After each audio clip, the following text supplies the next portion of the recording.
그들이 조밥 먹은 후에 예수께서 시몬 베드로에게 이르시되 요한의 아들 시몬아 내가 이 사람들보다 나를 더 사랑하느냐 하시니 이르되 주님 그러하나이다. 내가 주님을 사랑하는 줄 주님께서 아시나이다. 이르시되 내 어린 양을 먹이라 하시고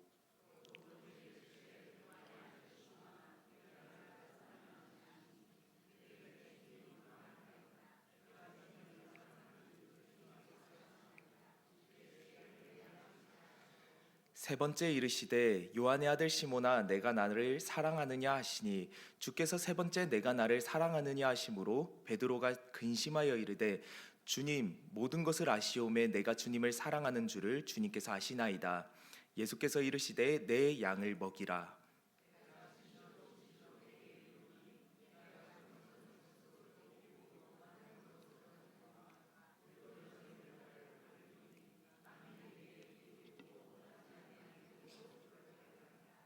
다 같이 읽습니다.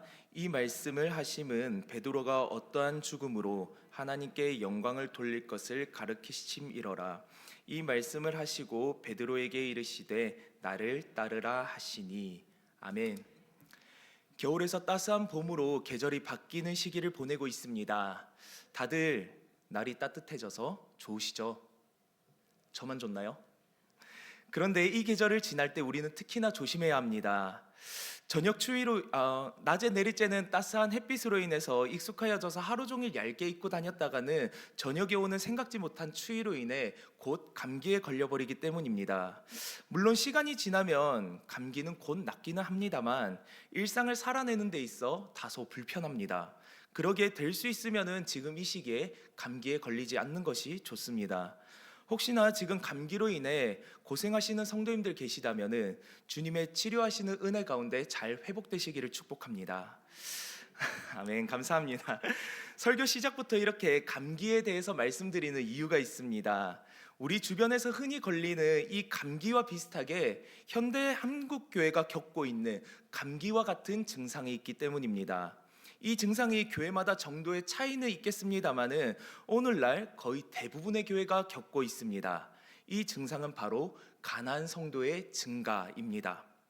과거 1970년대, 80년대 우리 한국교회 기독교가 폭발적으로 성장하던 때가 있었습니다. 그때의 신앙생활을 시작하시던 성도님들은 그때 당시에나 오늘에나 교회를 떠난다는 것 크게 생각하지 않으시는 것 같습니다. 그런데 이 부흥의 세대 이후의 신앙생활을 하신 분들이죠. 교회에 가지 않으면 부모님께 용돈 한 번씩 끊겨 보신 분들, 나는 믿음이 없고 아직 믿음이 가질 생각이 없는데 집안 분위기 때문에 억지로 교회에 끌려 나가셨던 분들, 좀 더 거칠게 표현하자면은 믿음을 강요받았다라고 할 수 있는 지금의 40대들을 중심으로 교회를 이탈하는 비율이 증가하고 있습니다. 이들이 교회를 떠나는 이유는 다양합니다. 각자의 상황에 따라 교회를 떠나는데요. 그런데 한 기독교 조사에 따르면 하나같이 이들이 교회를 떠나는 이유에 입을 모으는 구간이 있었습니다. 교인들이 배타적이고 이기적이어서 교회를 떠납니다. 우리는 이렇게 응답한 것에 한번 주목할 필요가 있습니다. 이 말을 보다 직관적으로 여러분들께 들려드리겠습니다. 교회에 사랑이 없어서 떠납니다. 우리가 이 말에 주목해야 할 이유는 교회를 떠나는 이유가 다른 무엇도 아닌 사랑이 없기 때문이다 라는 것이 굉장한 역설이기 때문입니다. 본문의 저자인 사도 요한은 자신의 서신에 하나님을 사랑 그 자체라고 표현하고 있습니다. 사랑하지 아니하는 자는 하나님을 알지 못한다라고 표현을 하고요. 심지어는 하나님을 사랑한다라고 말하면서 이웃을 사랑하지 않는 사람은 거짓말쟁이다 라고까지 표현을 합니다. 이 말은 곧 머리이신 그리스도께서 사랑이시라면은 몸인 교회 또한 사랑이어야 한다라는 겁니다. 그러기에 사랑은 교회가 가져도 되고 가지면 좋고 이런 정도의 차원이 아니라 교회가 꼭 가져야 할 덕목입니다. 다시금 한국 교회를 들여다볼까요? 현대 한국 교회에 사랑이 없어 떠나가는 사람이 늘고 있습니다. 제가 앞서 이 모습을 감기라고 표현을 했는데요. 심각하게 느낀다면은 한없이 심각한 것이 감기입니다. 그런데 또 의외로 간단하게 낫는 질병이 감기이기도 합니다. 감기 환자가 병원에 찾아서 처방된 약을 복용하면 쉽게 회복하지 않습니까? 교회가 아프면 어디로 가야겠습니까? 우리 주 예수 그리스도께로 나아가야 합니다.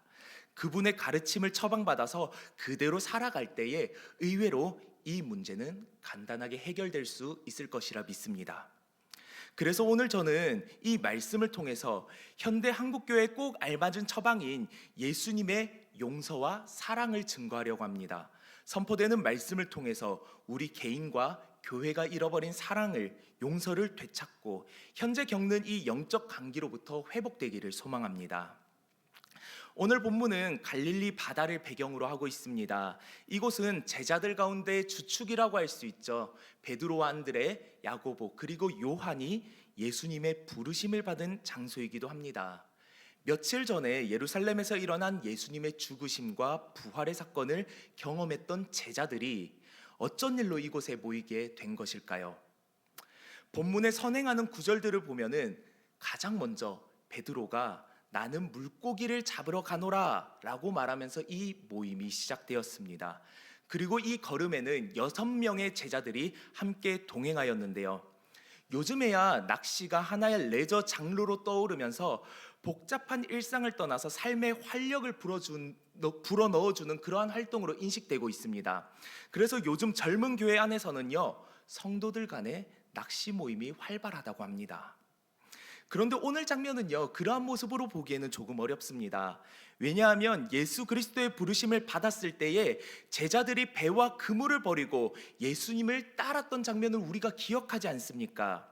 그때와는 정반대로 다시금 그물을 잡고 배에 오르는 모습은 주님의 제자로서 사명을 잃어버리고 사명의 방향을 잃어버리고 방황하는 제자들의 영적 무기력함을 보여주기 때문입니다. 이미 부활하신 주님을 만났습니다. 그러나 과거에 주님을 버리고 도망갔던 자신이 기억났습니다. 예수님을 전면적으로 부인했던 자신이 앞으로 주님을 위해서 무엇을 해야 될지에 대한 확신이 서지 않았던 겁니다. 이러한 마음이 그들의 걸음을 익숙한 과거의 자리로 이끌었습니다.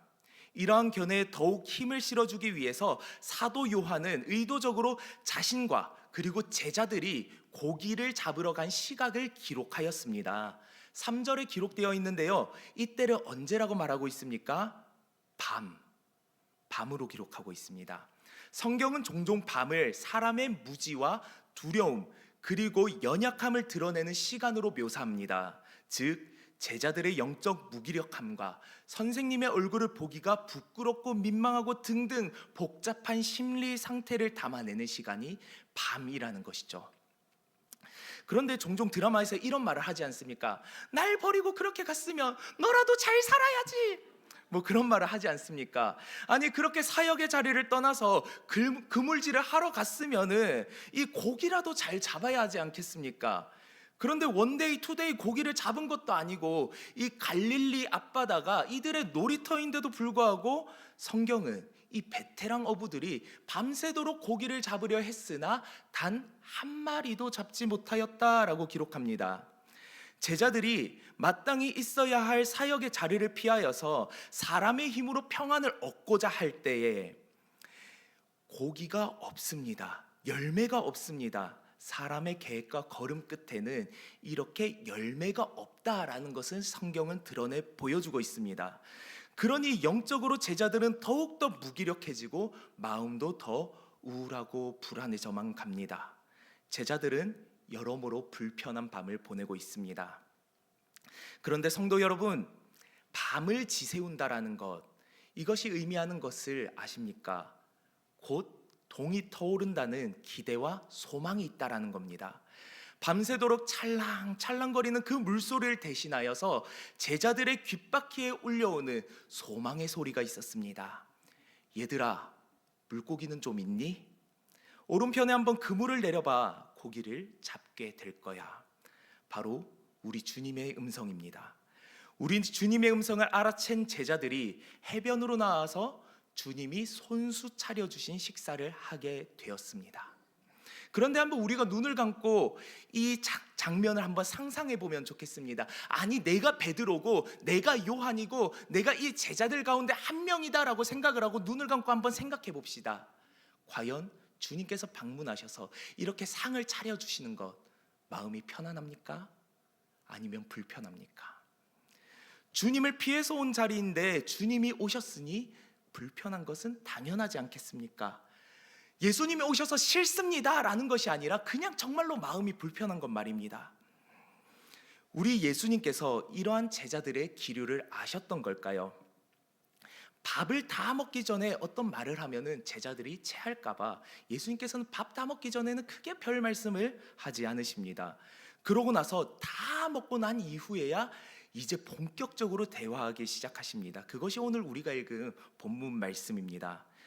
본문은 예수님과 베드로 사이의 개인적인 대화가 주를 이루고 있습니다. 그런데 특징적인 것은 이러한 대화가 별도의 공간에서 따로 개인의 상담의 형식으로 이루어지는 것이 아니라는 겁니다. 이 대화는 다른 제자들이 함께 있는 공적인 자리에서 이루어졌습니다.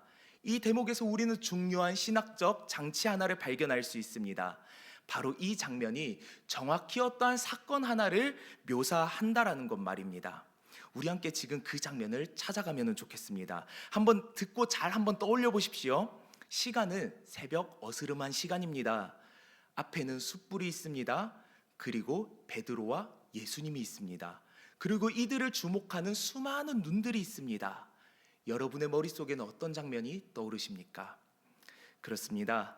오늘 본문 속의 이 시각적인 요소들은 대제사장의 집들에서 예수님이 신문당하시던 그때의 장면을 떠올리게 합니다. 이러한 장면적 오버랩이 절정을 이루는 장면이 대목이 예수님과 베드로의 그 대화 속에 나타나는데요. 베드로를 향한 예수님의 3번의 반복된 질문이 베드로를 그때 당시의 상황으로 소환하고 있습니다. 그때의 실패한 상황으로 베드로를 소환하고 있습니다. 아침 식사를 마친 후 무거운 정막을 깨고 예수님의 음성이 들려옵니다. 많은 제자들 가운데 콕 집어서 베드로를 향하여 질문하십니다. 요한의 아들 시몬아, 네가 이 사람들보다 나를 더 사랑하느냐?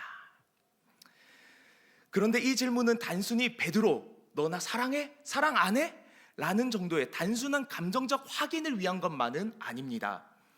주님이 베드로를 부르실 때 베드로라는 새 이름으로 부르신 것이 아니라 옛 이름이죠. 시몬이라고 사용하신 것에 우리는 눈여겨볼 필요가 있습니다. 이것은 베드로의 직분이나 현재 맡은 사명에 의해서가 아니라 한 사람의 가장 깊은 내면, 본질적인 정체성에서부터 응답을 이끌어내시는 주님의 의도가 담겨 있습니다. 곧 예수님의 질문에 대한 베드로의 대답이 이어집니다. 주님, 그러하나이다. 내가 주님을 사랑하는 줄 주님께서 아시나이다. 이 고백과 동시에 예수님께서는 말씀하십니다. 내 어린 양을 먹이라. 여기서 우리는 예수님의 용서의 방식을 알 수 있습니다. 고개를 들지 못하는 베드로를 향하여 그래, 드로야, 내가 네 마음 다 안다. 네가 말하지 못하지만 그 마음속에 품는 마음 다 알고 있으니까 내가 너를 용서해 줄게. 이런 식으로 먼저 용서를 선언하지 않으십니다. 대신에 내면 깊이 자리한 그의 사랑의 고백을 이끌어내십니다. 그리고 그 고백 위에 사명을 얹어주십니다. 예수님은 말로만 용서하지 않으시고 실패한 제자에게 다시 사명을 주시고 그 사명의 자리로 세우십니다. 이로써 용서가 퍼포먼스가 아니라 실제 삶임을 온몸으로 느끼게 해주시는 겁니다. 이것이 우리 주님이 사람을 용서하시는 방법입니다. 이어지는 두 번째 질문도 같은 말씀입니다. 요한의 아들 시몬아, 네가 나를 사랑하느냐? 베드로의 대답도 똑같았죠. 주님의 응답도 같았습니다. 내 양을 치라. 이렇게 같은 말이 되풀이되는 것 같지만 이 반복에는 예수님의 깊은 사랑의 의도가 담겨 있습니다.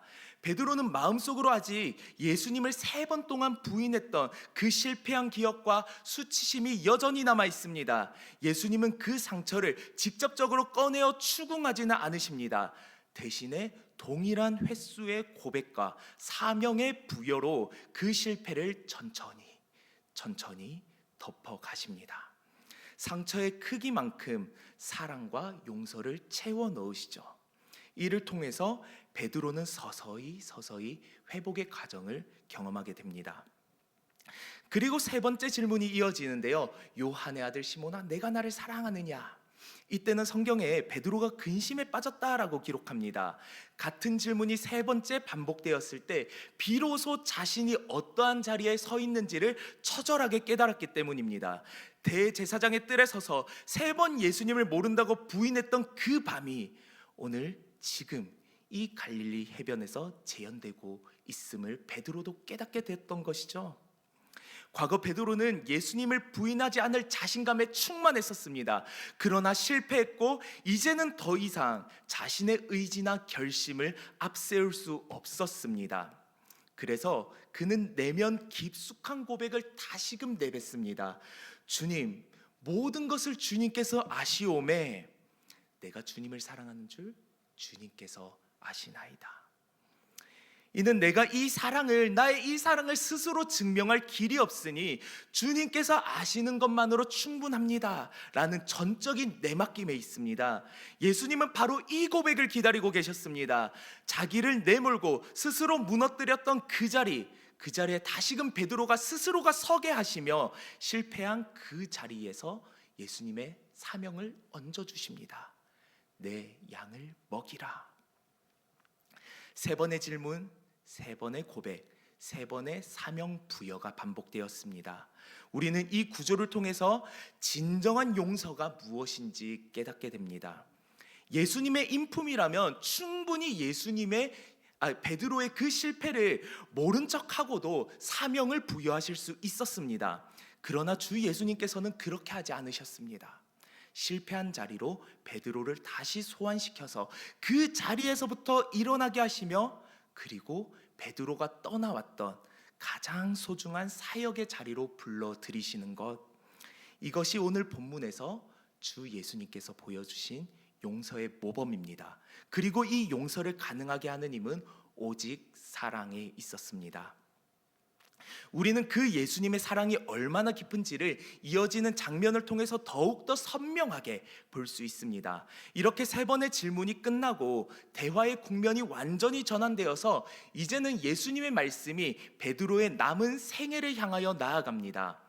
예수님께서 이렇게 말씀하시죠. 내 팔을 벌리리니 남이 내게 띠를 띄우고 원하지 아니하는 곳으로 데려가리라. 이는 베드로의 순교를 예언하는 예수님의 주권적 선포입니다. 예수님의 용서는 비단 베드로의 실패한 과거에 대해서만이 아니었습니다. 오히려 그의 남은 생의 전부가 하나님 나라와 영광을 위한 자리가 될 것임을 선언하십니다. 한번 생각해 보십시오. 배신했던 제자의 남은 전생애가 이제 그 주님을 위한, 주님의 영광을 위한 자리가 된다니요. 보통의 사람이라면 여기에서 한 번의 걸림이 있습니다. 저 사람은 내가 용서하면 또 한 번 배신할 거야. 언제 내가 뒤통수를 맞을지 몰라. 그러면서 상처를 받으면 그 사람과는 더욱더 거리를 둡니다. 용서를 하더라도 그 사람을 늘 한 발짝 뒤에 세우는 것이 보편적인 사람의 모습이지 않습니까? 그러나 주님의 사랑은 실패한 자의 과거만 용서하시는 것이 아니라 그 사람의 남은 미래까지도 품으십니다. 지금 예수님이 선포하신 베드로의 순교는 배신에 대한 형벌적 차원이 아니었습니다. 예수님의 용서와 사랑의 깊이를 경험하고 압도되었던 베드로가 이제는 그 주님의 사랑과 용서를 견디지 못하여 터져나오는 그의 삶의 전적으로 신실한 순종의 반응이었습니다. 이렇듯 이미 완전하신 주님의 사랑이 용서받은 한 사람의 삶 속에서 온전하게 스며들어서 열매를 맺을 때 우리는 비로소 그 사랑이 얼마나 크고 넓고 깊은지를 깨닫게 됩니다. 오늘 이 말씀에 드러난 베드로를 향한 예수님의 용서와 사랑은 이후의 예루살렘 교회의 부흥의 중요한 기반이 되었습니다. 그런데 여러분께서는 그거 아십니까? 지난 2000년 전 갈릴리 해변에서 일어난 이 일은 한 제자의 회복 이야기만으로 끝나지 않는다라는 것을 말입니다. 오늘 이 말씀에서 주님의 사랑으로 용서받고 회복된 이 베드로는요, 한 개인을 넘어서 교회의 대표성을 가집니다. 다시 말해 주님의 용서와 회복을 기대하는 교회의 원형이라는 겁니다. 주님을 믿는 우리, 오늘날 주님을 믿는 믿음으로써 모인 이 교회가 주 예수님의 용서와 사랑으로 회복되어서 이제 다시 용서와 사랑의 이야기를 교회 안에서 써내려 가야 한다라는 말입니다. 그렇다면 다시금 오늘날 교회의 모습을 떠올려 보면 좋겠습니다. 많은 경우 교회는 정죄의 절차에는 너무나도 익숙하지만 실패한 형제를 사랑으로 품어서 다시 공동체 안으로 이끄는 일에는 너무나 인색합니다. 작은 잘못에도 엄격한 잣대를 들이밀면서 성도를 주변으로 내몹니다. 이러한 모습은 우리 주님께서 보이신 모범과는 사뭇 거리가 있습니다. 실패의 회복은 시간의 흐름으로만 해결되지 않습니다. 오직 사명으로의 부르심과 참여, 그리고 관계의 회복을 통해 나타남을 우리는 기억해야 합니다. 예수께서 베드로를 다시 제자들 무리 가운데로 불러들여서 세우셨듯이, 사명을 부여하셨듯이 우리 또한 연약한 지체들을, 실패한 지체들을 공동체의 품으로 이끌어들이고 그들에게 사명을 부여해야 합니다. 만약 이를 소홀히 할 때 교회는 본연의 생명력을 잃게 되고 계속해서 성도들을 세상으로 내몰게 될 것입니다. 이제 말씀을 맺겠습니다. 사랑이 식어가는 현대 교회는 수많은 성도들을 교회 밖으로 이탈하게 만드는 위험을 초래했습니다. 그런데 제가 앞서 언급한 것처럼 이 모습은 감기와도 같습니다. 예수님이 용서와 사랑으로 초대하신 그 걸음을 교회가 성실하게 걸어낸다면 이내 회복될 것입니다.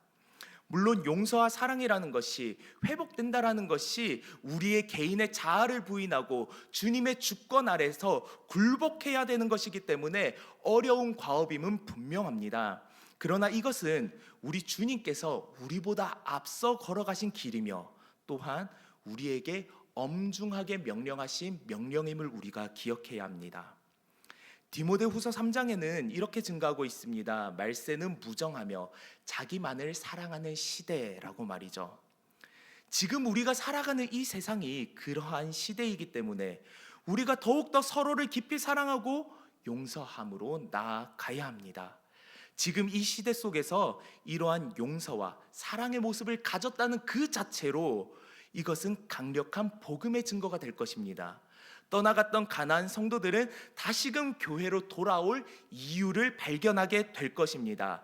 그리고 세상은 비로소 교회를 통해 드러나는 하나님의 영광에 주목하게 될 것입니다. 그러므로 우리는 기억합시다. 용서와 사랑은 오늘도 주님께서 우리에게 계속해서 공급하시는 주님의 따스한 품이라는 것을 말입니다. 주님은 오늘도 우리의 수많은 실패와 연약함을 변함없이 돌보고 계신다라는 사실을 말입니다. 베드로를 찾아오셨던 그 주님의 손길은 지금 우리의 실패와 상처 또한 만지고 계시며 다시금 우리를 사명의 자리로 초청하십니다. 과거의 실패가 우리의 미래를 규정하도록 내버려 두지 마시기 바랍니다. 오히려 주님이 우리를 끝까지 사랑하신 것처럼 우리도 서로 사랑하며 사명의 길을 묵묵히 걸어 나가기를 원합니다. 그렇게 주님을 만나 뵙는 그날까지 용서와 사랑의 공동체로 세워가는 저와 여러분 되시기를 우리 주 예수님의 이름으로 축복합니다.